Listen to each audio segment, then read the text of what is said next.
Well, welcome back everyone to another one of our videos concerning an introduction to Spiritism.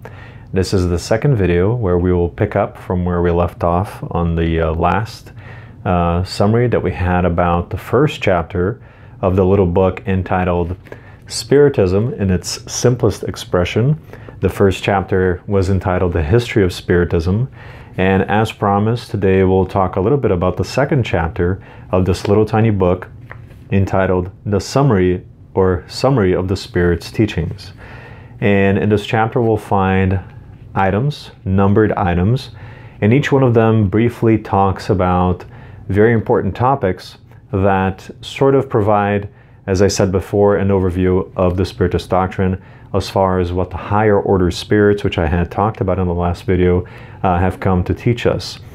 These higher order spirits, as I had mentioned, are the spirits of these brothers of ours who have been incarnated on earth in the past and formulate a group of highly intellectual and loving spirits or entities or intelligences that want to bestow to us this new revelation about the greater life in the world. They might have been incarnated in the great figures, as we'll see later on. And by great figures, I mean those who help to advance humanity and to progress humanity. I'm not talking about the great figures of history that are put on a pedestal when it comes to those famous for empires and conflicts and things like that and conquests. That is not what I'm talking about. When I say great figures, I'm talking about the true great figures of humanity, those who champion life, who champion love, and who champion morality and champion God and the faith in something else beyond this life. So those are the great figures of humanity.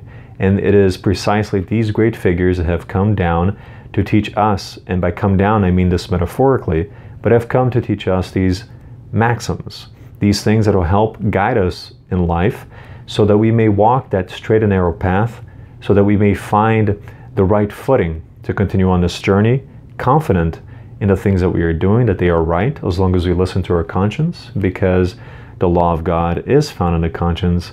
We know this because whenever we err or do something wrong, we feel bad about it. There is something inside of us that tells us that we have taken a wrong turn somewhere. And this little voice inside our heads is nothing more than the conscience guiding us, telling us that we need to ride our paths, ride our way, to go back on that highway that will take us to that never-ending evolution of the spirit that we are, of the immortal beings that we are. So without any further ado, let's get into the second chapter. One brief mention that I would like to make is that if you have any comments, questions about Spiritism or any concerns, please make sure to post them on our Facebook page in the comment section underneath the video, or you may also send it to us directly via private messages on the Facebook page that we have. And another thing is that these little books, the books from Spiritism, such as Spiritism in its simplest expression, and the other ones such as What is Spiritism that I had used in the last video, as well as the 5 seminal books of Allan Kardec, which we will eventually get to. They are all sold and found on ediseiofamerica.com. They have them in Portuguese, in Spanish, and in English, as well as other languages. So if you're interested in picking a copy up of this book, please make sure to check out that website and learn a little bit more about Spiritism, or perhaps follow us along and read these chapters after we do these videos or before we do these videos. So I welcome you to one more video, and let's get into it. So now we'll go over some of the items found in this chapter. It is a short chapter, but I encourage you to read it as well. And not only to read it as you normally do with other books and magazines, I mean to really read it. And by this, I am saying that you should slowly absorb the content found in this little book. And when I mean slowly, I certainly want to tell you that you should reflect upon the words that you are reading, because what you find here is a treasure trove of teachings, because they widen and broaden our horizons to see something much greater than what we see right in front of us. It helps us to see life in a new way, as I had explained in the previous video, because we now see things through the Spiritist lens, or the Spiritist goggles, if you will. And all of a sudden, things become clearer for us. Before, our vision had been fogged, or perhaps it was myopic, because we only saw the now. But as the window opened itself up and as the fog cleared up, when we put on the Spiritist glasses, now we see things much better and life begins to make much more sense for us. So do yourself a favor, pick up the book, read it, reflect upon it, and accompany us in this short study. Read a chapter before and after, comment on our video as I had said, just participate. Participate by yourself or with us, it doesn't matter, but read the book. I strongly recommend it. Not only this one, but every other one within the Spiritist works. So the first item of the chapter, entitled Summary of the Spirit's Teachings, says God is the Supreme Intelligence, the first cause of all things.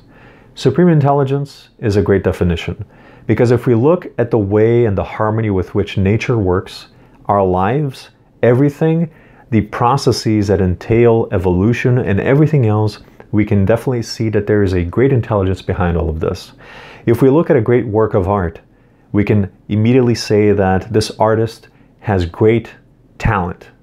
If we look at an amazing and interesting and intricate invention, we can say that this inventor has great talent, great intelligence. If we look at a building of beautiful proportions, a tall building that we thought that would be impossible to build because of its height, but then we realize that the architect of this building must possess great knowledge and great intelligence in his field of mathematics or architecture. The other one in invention, the other one in art, and so on and so forth, musicians, writers, poets, etc. These people have knowledges, and we know the cause through its effect. As I had mentioned before, every effect has a cause. So by seeing the end result of this work, of this product, we know that the cause must have been a great artist or an intelligent being. So if we transfer this notion, this idea, to creation, to where we live, to Earth, to the universe, clearly and obviously, putting on the Spiritist lens, the fog of a God that hitherto was held down and chained down by the conventions of mankind, liberates itself to demonstrate to us that it must be this being of supreme intelligence because of how everything works in our lives and how nature works. And not a supreme being of supreme intelligence in terms of an architect, a musician, or an artist that we have on earth, but much, much greater than that, and encompassing all of those subjects and many other ones that we cannot even fathom as a humanity yet. So this is the greatness of God, and Spiritism gives us this new vision, removing the anthropomorphic view of God as this old man sitting on a throne far away, to this entity, this amorphous entity that covers creation. As the Rabbi Adam Steinsaltz says, God begins when infinity ends. So we see that the term God is simply the word that we use in humanity to define this entity. In reality, we don't know how to define it because our language is poor, but it is a supreme intelligence. And this is the beauty of this teaching. And we see this as the first question in item 1 of the Spirit's book as well, which we'll get to later. And then we see spirits in item 4. Spirits are individual beings. They possess an ethereal, imponderable envelope called the perispirit, a sort of fluidic body in human form. Spirits inhabit space, which they can travel through faster than light. They make up the invisible world. Now there is an ethereal body, and we'll briefly cover this now. There is something called the perispirit. There is a human body, the perispirit, and the spirit. The spirit is the source, the fountain, the light, the divine spark, what we all are. The perispirit is what allows us to mold a form. The spirit is found within this perispirit, much like the fruit has a perisperm. It is this cover, and it is this fluidic cover that allows us to agglomerate the molecules that will form the human body. So in essence, that's what it means. We'll get deeper into it in later studies, but I don't want to take too much time of the video right now to explain it. And we can read more about it as well in chapter 1 of this very book. It does talk a little bit about it too. And spirits inhabit space, obviously. If we inhabit the earth and we are spirits that are incarnated, spirits that are discarnated must inhabit elsewhere. Not elsewhere geographically, because let's think about it. There is no location for a free spirit. There is only space in creation. Everywhere is its location, because with the speed of thought, it can make itself present at a specific location. I know this seems contradictory, but it's tough to explain it in words to make very much, to make good sense out of it. But basically, the spirit can manifest itself anywhere through the power of thought. Obviously, it depends on the level of progress of the spirit, which of course we'll get to later as well. And they make up the invisible world. The invisible world because we don't see it. But it's not the invisible world. To us, it's an invisible world, but it is a very visible world. And in reality, if we just think about it and reflect on it, we do see it. Because there are things that sometimes are unexplainable to us because science can't really understand it yet. But it happens. Things happen. And something must cause them to happen. So is it really invisible, or is it not yet understandable? I think that's a more appropriate term. But yes, these spirits inhabit the invisible world, so to speak. The origin and the way spirits are created are unknown to us. Obviously, we do not know these things, but as time progresses, things are shed, the truth comes slowly and they are unveiled to us as science discovers new things, as new inventions come to teach us new things. We become more knowledgeable of life and of the universe around us. So these things with time make themselves known to us. We have to be patient and we have to understand our limitations. So certain things will remain a mystery to us for a long time. Or maybe they'll be shown to us in the near future or in the long-term future. We don't know. We know only that they are created simple and ignorant. And this is item 5. i.e., or in other words, without knowledge or the understanding of good and evil. Nevertheless, they are created with an equal aptitude for all things, for God in His justice could not exempt some from the work imposed on others to reach perfection. So we are all created equal. We all have the same abilities, possibilities, and capabilities. We can all do the same thing that will lead us to that relative perfection. But some of us decide to take different routes because we have the free will.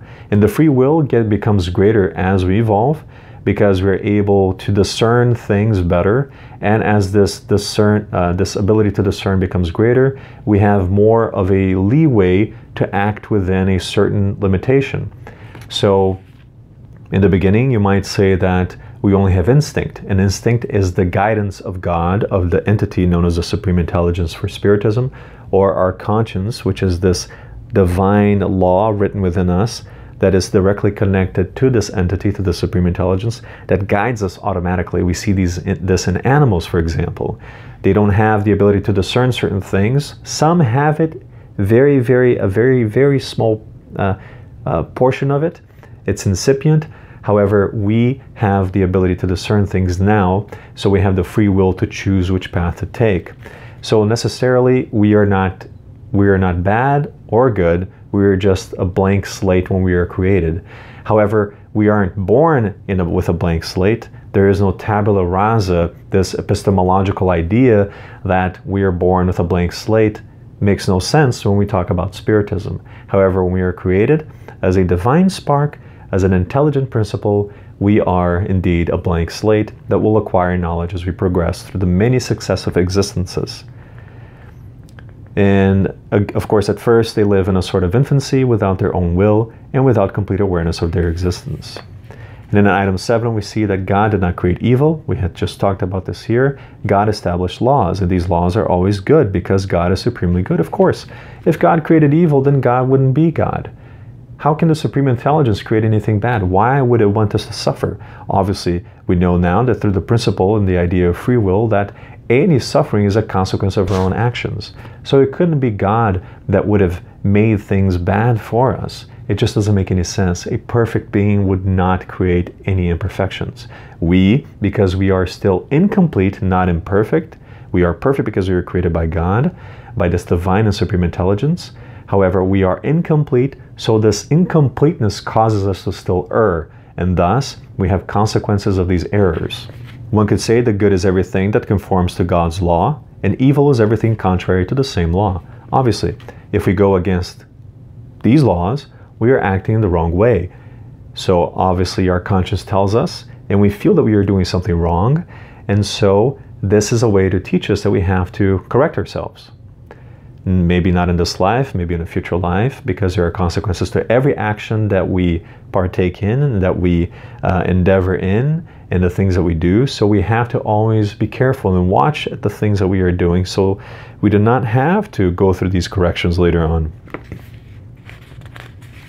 And proceeding forward, we see in item 9, incarnation is not imposed on the spirit as punishment.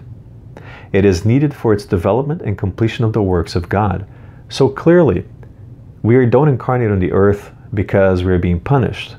We incarnate on the earth because we need to put to use the faculties that we've been given. Because if we just roam freely as spirits in the universe, not suffering any of the vicissitudes of life, any of the difficulties, we would never develop any of the faculties that we need in order to become closer to the one who created us, to the divine essence, to the supreme intelligence that created us, to become a co-creator in this amazing universe. So we come into earth where we are forced to put to use all of our faculties, our intelligence, our morals, our ability to discern things, our talents, so to speak. So in order to live here, we have to learn things, we have to work, we have to find ways to gather, not to gather food, but back then, in a long time ago in antiquity, perhaps, yes, not perhaps, definitely. But today we have all of these challenges, and these challenges force us to become better in our relationships with others, to live within society, because it's very easy for us to retire to some monastery and live by ourselves and live in peace. That's very easy. If you're living by yourself with no one to bother you, you can live in peace. But the challenge is to live among society, to become a man of the world, because it is in that essence that we find the challenge to our patience, to our understanding, to our tolerance, these things that we need to develop in the relationships we have with others. Incarnate spirits comprise humanity, which is not limited to the earth only, but inhabits all the worlds scattered throughout space. Again, Spiritism widening our horizons, telling us that humanity isn't just locked to the earth, that the earth is in the center of the universe. We know this. We no longer have a geocentric view of the solar system. We've been given a heliocentric view a long time ago of the solar system. Copernicus made us see this new light. Matter of fact, Aristarchus of Samos already did that in antiquity in Greece. So we see that the earth is in the center of everything. God doesn't just watch over the earth. He watches over his entire creation. So the Supreme Intelligence governs everything and sees everything and helps to make everything function well based upon the laws that are eternal, the divine laws, the natural laws, the laws of nature. So in essence, everyone populates everywhere. Just because we don't see it, because maybe our equipment doesn't detect it, doesn't mean that it's not there. It might be beyond our senses, beyond the ability for our technology to understand, see, or pick it up. But we know through different things, different mediums, and by mediums I mean different videos and things, that there are certain things out there that are captured by people that seem out of this world. So all of us, I believe, have some inner understanding or inner belief about something out there, because it's impossible for the universe, or let's just say the galaxy, to keep things small for the purposes of this video. A galaxy that the latest estimate might have between 800 billion to 3 trillion planets. Can we truly say with full confidence that only the Earth is inhabited? Of course not. And now that we know that there are spirits, beings outside of the corporeal envelope, then now we can say that there might be planets outside of our field of vision that are imperceptible to our senses. So this gives us a whole new thing to reflect on and think about. The progress of the spirit is the result of its own labor, obviously. Since it cannot acquire in only one corporeal existence all the moral and intellectual qualities that it needs to reach its objective, it does so by means of a sequence of existences, during which it takes a few steps forward on the path of progress. So the successive existences and incarnations help us to continue on our progress so that we may attain that objective, that final goal, where perhaps we may graduate from the school of earth to a better campus, another planet that might be more advanced, another place to live, something else that we might do as we evolve and become the pinnacle of the spirit that has reached the relative perfection of this earth. We might be able to go somewhere else or engage in new studies and continue onwards, because It is incessant. It is an evolution. This is the consolation because it never ends. We always have things to learn. It's beautiful. It's a blessing to know these things. The spirit life is a spirit's normal life. It is eternal. Eternal would mean that it didn't have a beginning. I would say it is immortal. It is mortal because we have a beginning, but we have no end. And that's why it's hard to understand God, because we see things within this convention of a beginning and an end in this life. We can understand things without an end because we have a word for it. We have infinity. Eternal might help us to understand something without a beginning as well, but we cannot comprehend how something did not start anywhere. But if we remove ourselves from the convention of time of the earth and allow ourselves and liberate our minds to the universe, we see that perhaps there is a chance that something did not have a beginning as we understand it. It is timeless. It's tough. It's a tough concept for us to swallow, but it's what it is. Corporeal life is temporary and fleeting. It is only an instant in eternity. So the real life is the one that we have outside of here. That's why we can't just focus on this life. We lose sight of the truth and of the things that we need to collect and gather to reap the rewards of our tasks here, things that we can take with us. Because if we leave a city to go to another city, we only take the things we need. We don't take extra baggage. Some people do, but that's a whole other story. But we don't take extra things. We take only what we need. And it's the same concept here. We have to take the things that we need.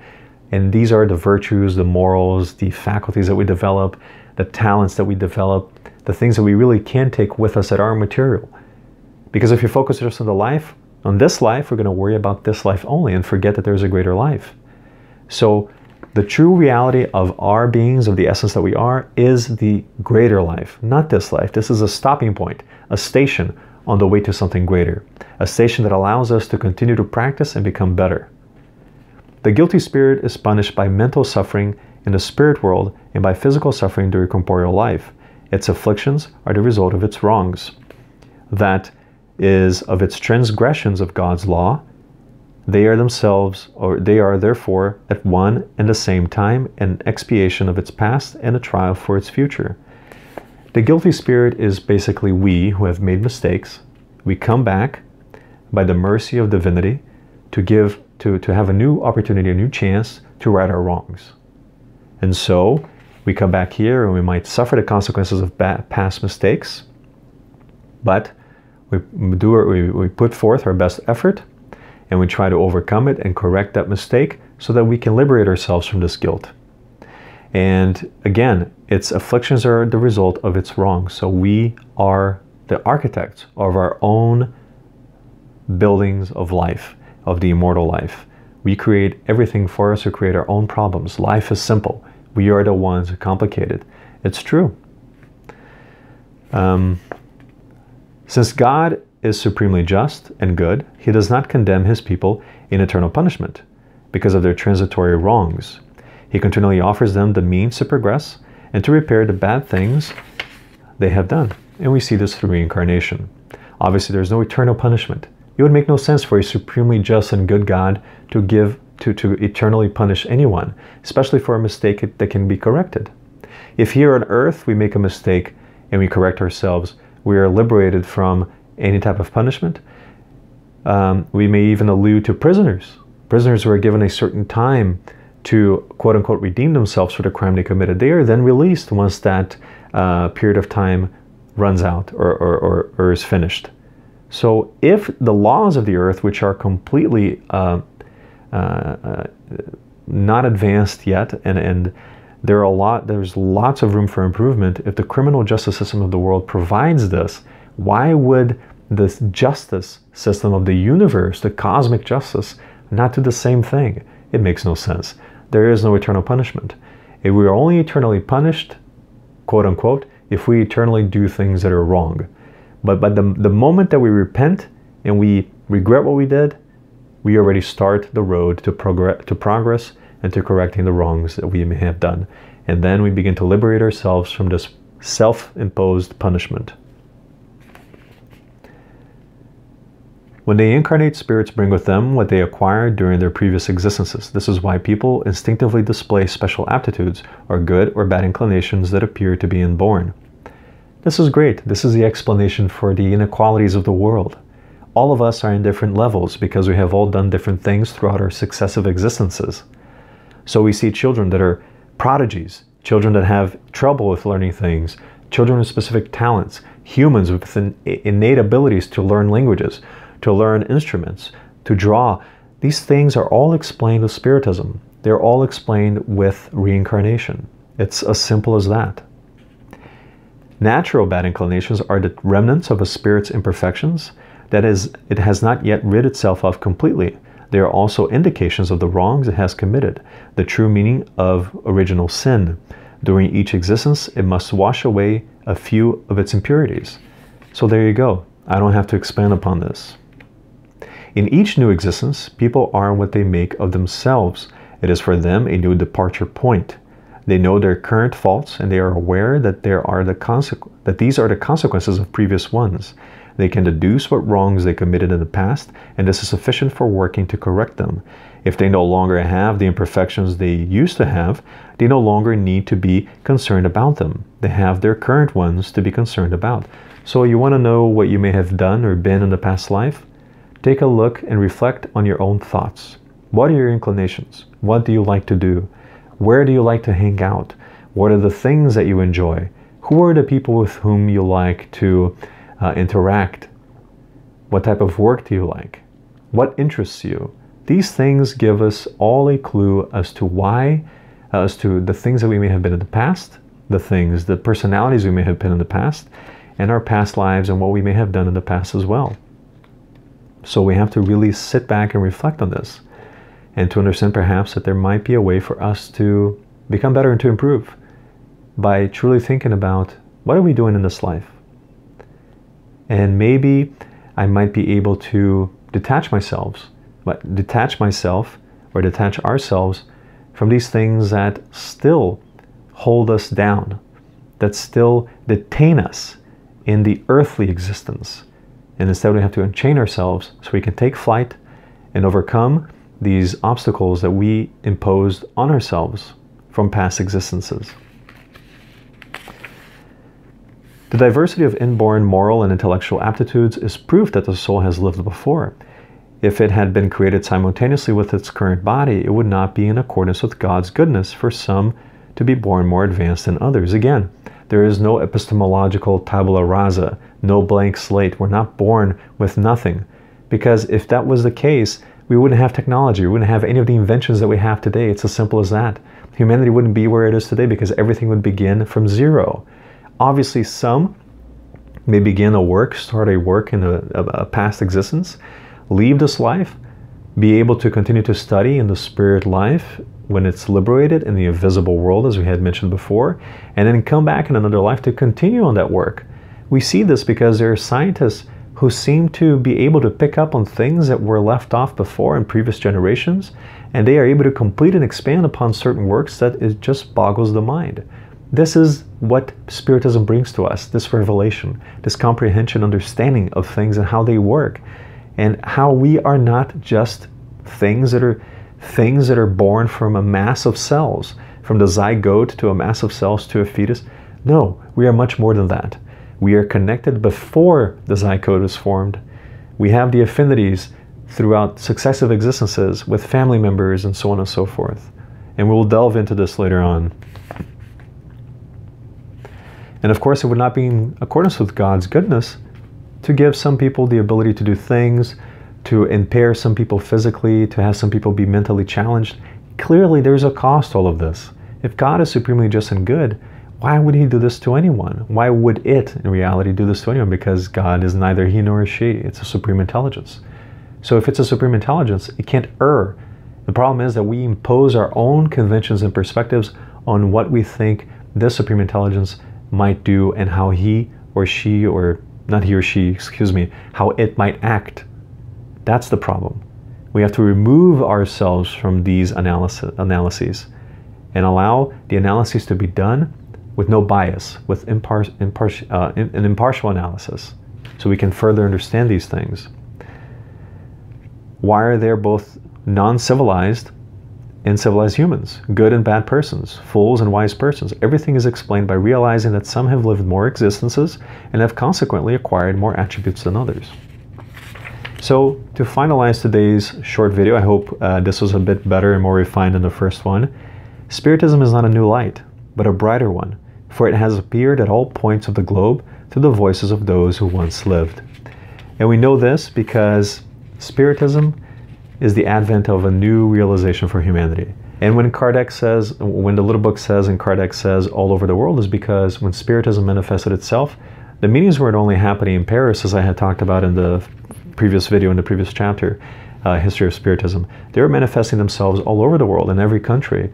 So Kardec had this universal control over these passages that were being mechanically written by the different mediums all over the world, because he would receive these communications via mail or telegraph, if you will, in his era, and the message would correspond perfectly with a message from another medium in France. Let's say a medium in the United States, or a medium in Spain or Portugal, would all write a message that was exactly the same as the other ones from these other nations. They corresponded to one another, and these originated from mediums or people who were able to manifest these messages and these communications, who did not know one another and who had different levels of understanding and different intelligence and different knowledge. And yet, why are the messages having the same content? Because the principle behind it all must have been the same, and there must be a reason behind it. And the reason is to allow us to see the greater things in life and to understand that there's something much, much greater waiting for us, and something amazing behind everything that we see and do in this world. The intangible, not the invisible, the imperceptible, because we haven't yet developed the senses and the ability to perceive these things. But when we pray, or perhaps when we meditate, when we close our eyes and reflect upon things, we see that there is indeed something that we feel within, burning inside, a desire to learn, to become better. We have this drive, this inner drive, and yet we do not know what it is. It is this constant seeking for something that will nourish this ever growing thirst for knowledge and for something that we can't determine. But what it is exactly this: the existential void that we all seem to have, that Spiritism fills for us. It isn't the salt water of the things of the earthly life, but indeed the fresh water of the things of the greater life. And it is this content that will quench the thirst that we have and allow us to carry on forward in this march of evolution. So thank you again for your patience and for your time and for watching this video. And I hope you're enjoying it so far. If you have any comments, feel free to send it to us via the Facebook page. Let us know how we can improve it. Any suggestions are welcome. And I hope to see you all next time. And as always, may God bless each and every one of you. And I hope you have a wonderful and amazing day wherever you may be, in whatever country you may be, in whatever situation you may be. It does not matter. But always remember that everything is temporary and everything with time passes, because time is of the earth and everything is limited here. So everything that happens to us has a beginning date and an end date.